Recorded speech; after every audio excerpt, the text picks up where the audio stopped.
Hello everyone, it's Nick here, and welcome to the first of a new series where we're looking at Spectrum games for a second time, games I've already reviewed once. In this case it's the fantastic MANIC MINER. Back in the day when I started the channel, the sound quality wasn't quite good and I was still trying to find my style, but this time, so we're going back here with another look at it. Yeah! This is MANIC MINER, published by Bug Byte software in 1983, written by the fantastic Matt Smith, and it was an absolute classic. Inspired the sequel Set Willy and Set Willy 2. Now in my first review of this game, the proper review, I went quite a distance. I don't know if I'm going to be able to get that far, but we'll have a great time anyway. And in this revisited series we'll be seeing quite a lot of classics from my childhood. So starting off on Central Cavern. Maybe the best selling Spectrum game of all time, I'm not quite sure. So, Miner Willy, basically, he's a miner and he's stumbled upon this ancient, lost, forgotten mine shaft, and there's evidence of a lost civilization. You see that yellow robot going backward and forward, and he sees an opportunity to make his fortune. Now, I'm not going to ruin it, but the sequel, Set Willy, he lives in a big, massive mansion, so he might find his fortune, or maybe he won the lottery, but that wasn't going at this time. So on each screen there's 20 of them. You have to collect all the keys or flashing items. Then a box flashes on some distance, as you can see it's down the bottom right. And then when we get there, we've completed the level. Now all the time your air's running out, as you see by that white bar. When we hit the box, wherever air's left, we get as a bonus score with a fantastic sound effect. So stand by. Boom! Next is the coal room, guarded by mighty penguins. We have about 3 lives. You see by 2 of my lives dancing down the bottom and 1 life is on screen. When we get over 10,000 points, which hopefully we'll do, then we get an extra life. I'm collecting tennis rackets here. Now I've played many hours on this game. It might be the Spectrum game I've played the most. So the first 3 or 4 levels I'm just on autopilot because I know exactly what to do. If you fall too far down, normally you die, but in this bit here, because it's in the box, you win. The menagerie will be next, there we go. So I'm alright on the first 4 stages, then from Eugene's lair, it gets a bit tricky starting going afterwards. So I don't know why there's a menagerie down in the mines, but there is, so oxygen must be in plentiful supply. In the olden times you take a canary down in the mines in case there's any dangerous gas, with the idea being the canary would die before you. So if you had a cage with a dead canary in, you had to get out quick because that dead canary could soon be you. I don't know if this commentary is similar to what it was on the first time I reviewed it, but I'm probably a little bit more energetic because my confidence is slightly higher. What do you think of this game? Was it the first game you played? I don't think it was quite the first game I played on the ZX Spectrum, but it was the first commercial game I played. The first one I played was Through the Wall, which came on Horizon's tape, which was bundled with the computer.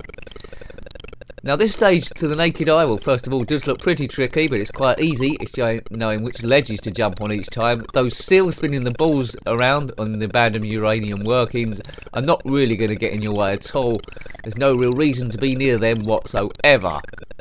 Uranium is everyone's favourite chemical. The tune playing in the background, Luke, is Hall of the Mountain King, I think. Now the sequel Set Willy does play If I Were a Rich Man as the music. The version I've got, I think it was an earlier version, it just plays this music again. Good. As I say, there's a few unofficial sequels to MANIC MINER, MANIC MINER 2 and various other ones, only because someone released a MANIC MINER construction kit. Now, I've said it countless times before on Twitter and the original review, this Eugene looks extremely dodgy. Look at him. I think he's on a register somewhere. He's in a place with toilets all around him. He's a weirdo. Now this stage is quite tricky. I can't quite remember the timings, but I might have fluked it correctly. Once you've collected all the items here, which I believe are toilet rolls, Eugene will come down the screen and guard the box you see in the middle, red and white stripes, and stop you from entering it. So it's best to get the last item when he's right up the top. How far are we going to get in this game? Ooh, I don't know. There's 20 screens. I doubt we'll get to all 20. I never completed the game back in the day. But there was a poke you could type in, which generated a graphic boot at the bottom. And by typing in a code, you can jump to any screen you wanted.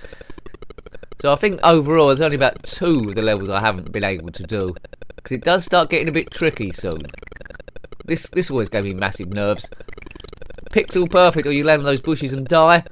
Right, this looks like we've done this one. Great, this is going better than expected. It's on a par with the original review. Boom. Oops, I didn't mean to do that. Here comes Eugene. I think we just got enough time. Boom. This is going really well. Next is the processing plant. Very influenced by Pac-Man here. You'll see the box is in the top right there, so we need some elevation. The keys in very tricky positions, and this is the trickiest bit of the level, I think. Getting over here, getting the... Right. That's one. If I get this other key, I've probably done it. Yep, should be okay. Should be okay now. Stages look very different, very good designed. I'm not sure how much money Matt Smith got on this. If you invented a game today that was as popular as this was, then you're talking about being a multi-millionaire. Back in the day where an individual can program a whole game. Can you imagine that? Someone going to their bedroom, coming out 4 hours later, and they produce Battlefront 7. Yeah, it just won't happen nowadays. What an era. So our score is 8,772. When we get over 10,000, we get an extra life.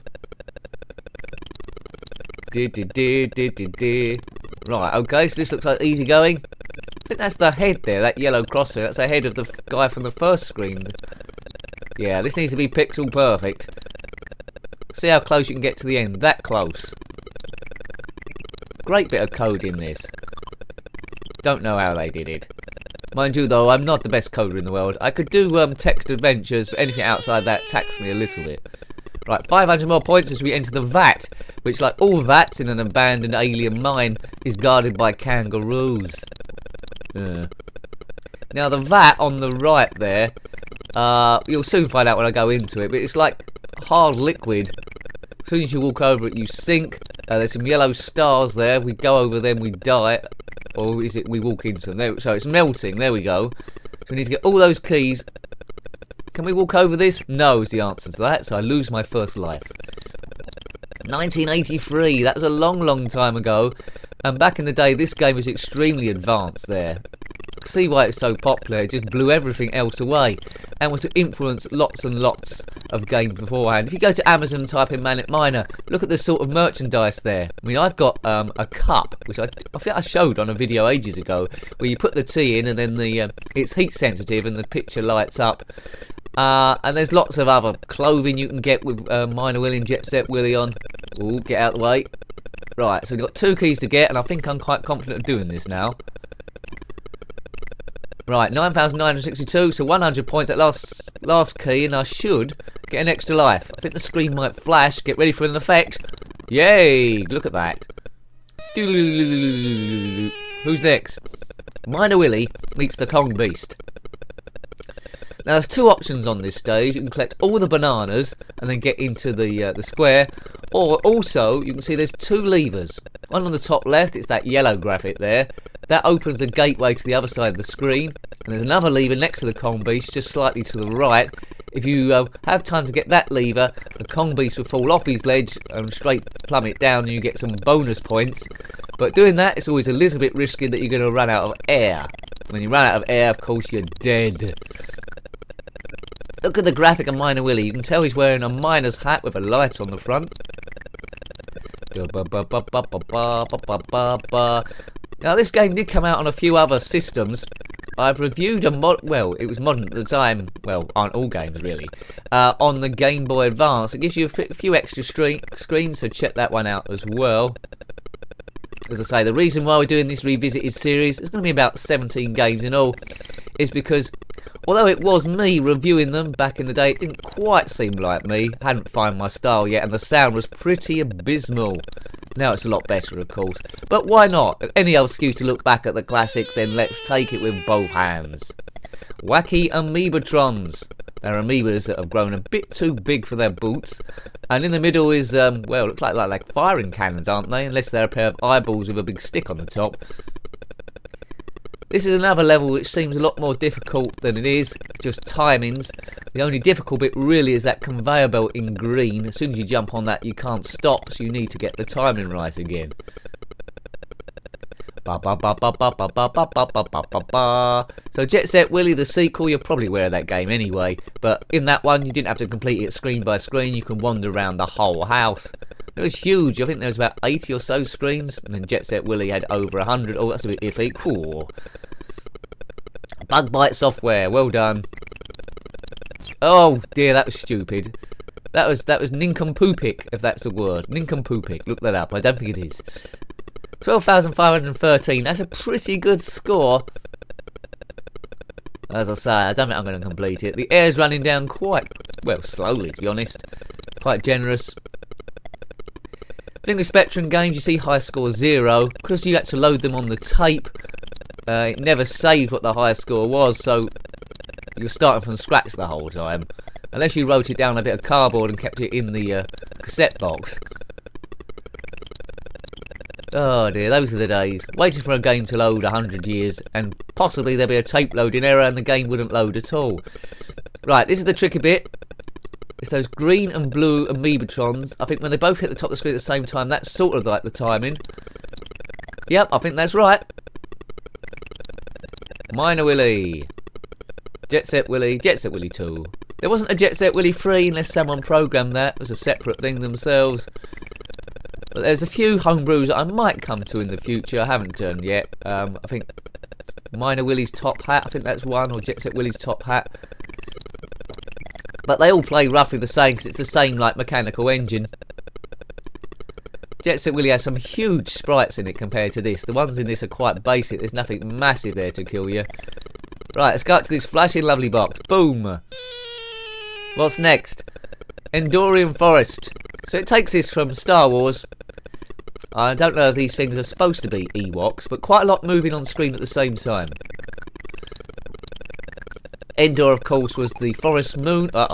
Was a forest moon in Return of the Jedi, where Han Solo and his crew had to go down and destroy the shield generator for the Death Star, so everyone else could blow it up.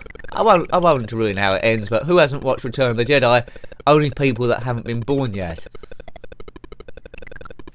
Now this stage is quite tricky. We're collecting baubles off trees. The last one is pretty tricky to get, and I've only got one life left. I believe I got to the next screen on the original review. I'm not sure if I'll do it here, but again, I've got much further than I thought I would. You see the square to get in at the end is that pink door thing. Right. Now, the red ledges melt away straight away, as I think you're already aware of.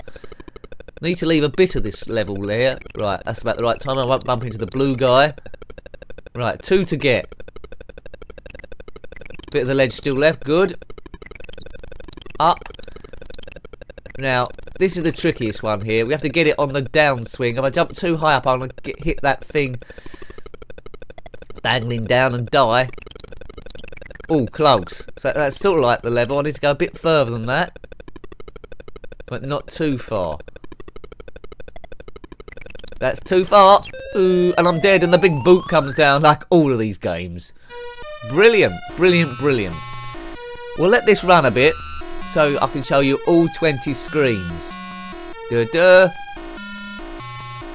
You can't but hear this music and get at least a little bit nostalgic if you had this game.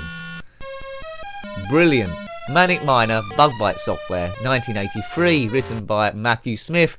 And that's not the Matthew Smith that was Doctor Who previously. It's a different one. By Matthew Smith, as it says. There's the instructions. Q to P are left and right, although I was doing it on the joystick. Bottom row to jump. A to G's pause. You can turn the music off if you want, if you're finding it a bit annoying. And there's the instructions. Guide Miner Willy through 20 lethal caverns. One we got there, Central Cavern. That's the one that everyone knows. The cold room, we done that, where you're collecting what looks like tennis rackets, but they must be bits of meat, I guess. The menagerie, we saw that off. Tricky bit was at the top with a melting ledge. Abandoned uranium workings, level 4. Not too difficult to complete that one. Now the dangerous Eugene's lair, where the difficulty level steps up a bit. This guy, it's on a register somewhere. Process and plant the Pac-Men, going backward and forward. Takes a bit of working out that stage. The vat, we saw you that one. Guarded by mystic kangaroos. Miner Willy meets the Kong Beast. He does return later on. I won't tell you what that screen's called, but you can guess it. Wacky Amoebatrons, we saw that. So I got a good way into the game here, I'm quite impressed. The Andorian Forest, and this is where we met our maker on that last bauble, trying to get that. Attack of the Mutant Telephones, that's crazy. They don't make telephones like that anymore. Return of the Alien Kong Beast, here he is. You can still knock him off his ledge, see the 2 yellow levers. Ore refinery, now I think this is the furthest I ever got when playing this game. You see the skull and crossbones as the ling. Skylab landing bay. Things are crashing down. They hit you, you're dead. The bank. The most dangerous bank in the world. Deposit something, you end your life. The 16th cavern. This is stage 16. And then we go to the warehouse. Another tricky stage. Works a bit like the vat, this one. Amoebatron's Revenge. This time they're bigger, but the stages are quite similar. Solar power generator. Now, great bit of code in here. There's this flashing lightning thing going backward and forward. And the last stage, the final barrier. You get through there, Miner Willy, and then has got his fortune, and then, well, you're a billion zillionaire. Thanks for watching that as always. That's the first in our look, or our revisited look there. Hope to see you again for the others. Until next time, take care of yourself, and a very big goodbye. Goodbye.